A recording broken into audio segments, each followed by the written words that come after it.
আসসালামু আলাইকুম সবাইকে, কেমন আছেন সবাই? তো আশা করি যে যেখানে আছেন সবাই অনেক অনেক বেশি ভালো আছেন। তো আজকে আমি মাছ রান্না করব, অন্যরকম একটা তরকারি রান্না করব, আজকে বাঙালি তরকারি। তো ভিডিওটি যারা ক্লিক করেছেন তো তাদের কাছে অনুরোধ রইল শুরু থেকে শেষ পর্যন্ত দেখবেন। তো এখানে আমি কড়াই বসিয়ে দিয়েছি আর তেলটাও ঢেলে দিয়েছি কড়াই পরিমাণ মতো। তো এখানে আমি একটু লবণ দিয়ে দিয়েছি যাতে লেগে না যায় মাছটা নিচে। তো এই পর্যায়ে আমি এক এক করে মাছগুলো ভেজে নিব। আর শীতের সময় কিন্তু এই সবজিটা অনেক অনেক পছন্দ করে সবাই। তো আমার অনেক ভালো লাগে এই তরকারিটা খেতে।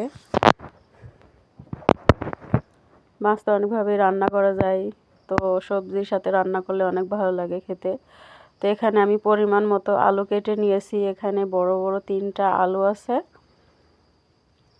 তো আপনাদের ইচ্ছা মতো আপনারা কেটে নিতে পারেন। তো এখানে বড় সাইজের 2টা বেগুন আছে। তো আমি এভাবে করে কেটে নিয়েছি, আপনারা যেভাবে ইচ্ছা কাটতে পারেন।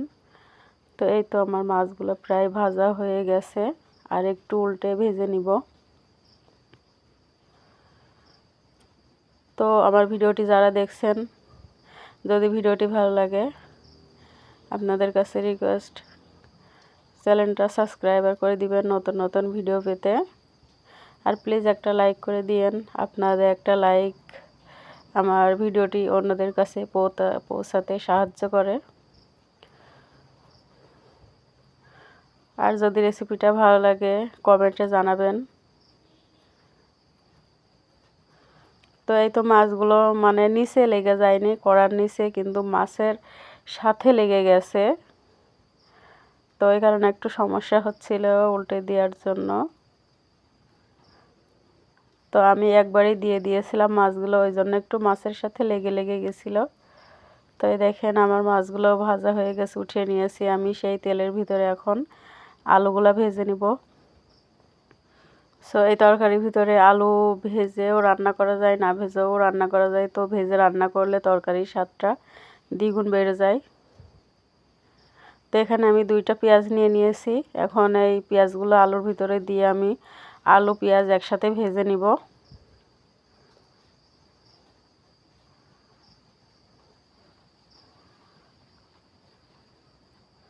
তো এই দেখেন আমার আলুগুলা প্রায় ভাজা হয়ে গেছে, এখনই প্রায় সিদ্ধ সিদ্ধ হয়ে গেছে। আলুটা ভাজলে অনেক তাড়াতাড়ি রান্নাটা হয়ে যায় আর ভালো লাগে তরকারিটা খেতে। তো পরিমাণ মতো কাঁচামরিচ দিয়ে দিয়েছি আমি, এখানে রসুন দিয়েছি 2 টেবিল চামচ, হলুদ দিয়েছি পরিমাণ মতো, লবণ দিয়ে দিলাম পরিমাণ মতো। তো এখন আমি মশলাটা নেড়ে নিব আলুর সঙ্গে। তো একটু পানি দিয়ে দিব মশলাটা কষানোর জন্য, যেহেতু কাঁচা মশলা তো একটু পানি দিতে হবে, দিয়ে কষিয়ে নিতে হবে। আলুগুলাও কষানো হয়ে যাবে আমার মশলার সঙ্গে।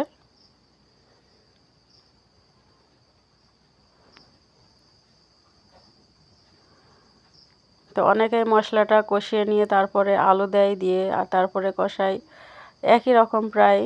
তো এই দেখেন আমি অল্প একটু পানি দিয়েছি পরিমাণ মতো, দিয়ে আমি এখন আলুগুলা কষিয়ে নিব।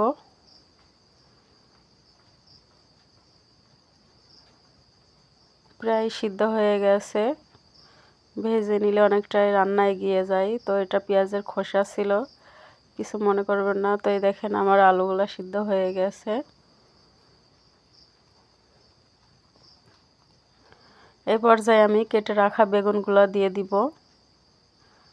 তো এখানে আমি বেগুনগুলো একটু মোটা করে কেটে নিয়েছিলাম। তো আপনারা চাইলে একটু চিকন করেও কাটতে পারেন।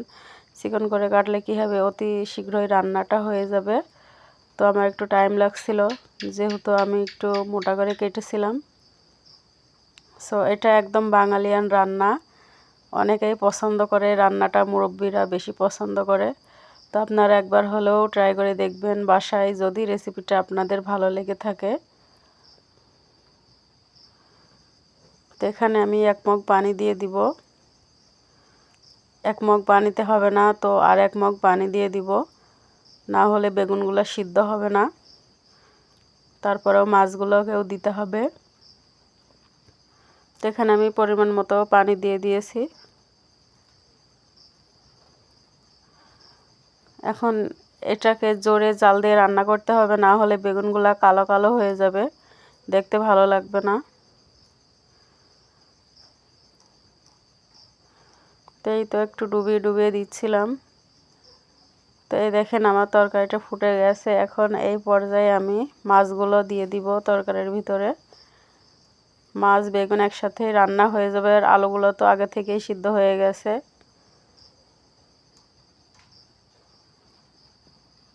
তো এই তো এক এক করে আমি সব মাছগুলো দিয়ে দিব।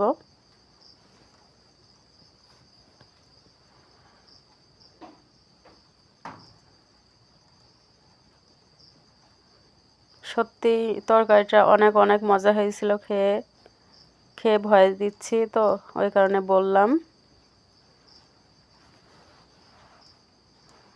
তো এখানে আমি ঢাকা দিয়ে দিব, দিয়ে জোরে জাল দিব, দিলে আমার তরকারিটা রান্না হয়ে যাবে।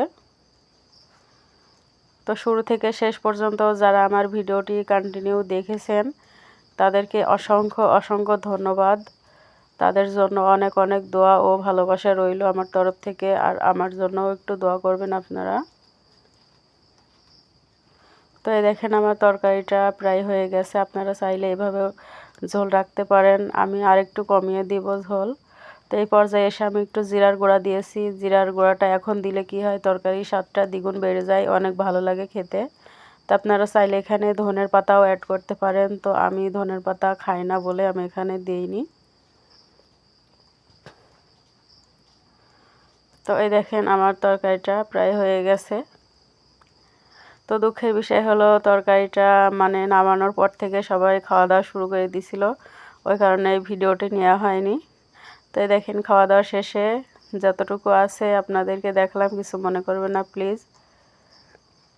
তো রেসিপিটা যদি ভালো লেগে থাকে তো বাসায় ট্রাই করে দেখবেন, অনেক ভালো লাগবে। আসসালামু আলাইকুম, ভালো থাকবেন সবাই, আবার দেখা হবে নতুন একটা ভিডিওতে।